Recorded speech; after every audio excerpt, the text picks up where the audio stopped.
Okay, gossip time. Because I know half of you meet a VC and think, how did you get this job? And the other half are like, look here, I want your job. I'm Harnit, I work in early stage VC, and let me tell you who actually ends up on this side of the table and what to ask yourself if you're tempted.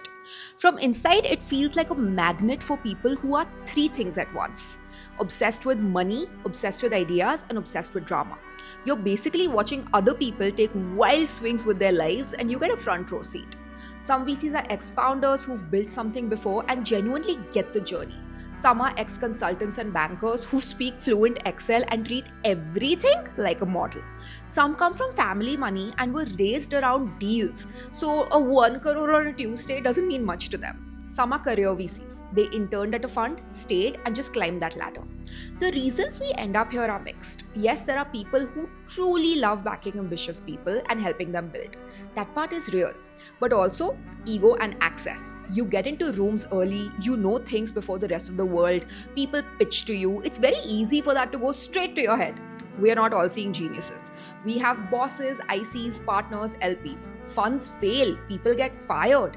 A lot of this loud confidence you see online is just insecurity. Now, if you're watching this and thinking, I kind of want to be a VC one day, here's what I'd ask you to think. One, do you actually like founders or do you just like the power of judging them? Two, do you enjoy long, nerdy deep dives into markets, products, and numbers, or do you just like the aesthetic of being in VC? Number three, are you okay with playing a very long game where your results might take 7 to 10 years to show up, if at all? Four, can you handle being wrong a lot publicly and still show up being curious instead of defensive?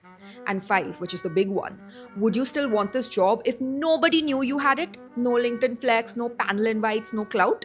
If the honest answer to most of these is yes, then cool. Maybe VC is something to explore later, ideally after you've built or operated somewhere and know what it's like to be on the other side of things. If the answer is mostly, I just want it because it looks cool, congratulations. You don't want to be a VC, you want a new LinkedIn headline. And that's fine. Just don't reorganize your whole career around a job you like only as an aesthetic. Because once you're in, it's not just wins and pitch meetings. It's a lot of responsibility, a lot of doubt, and a lot of other people's lives hanging off your decisions.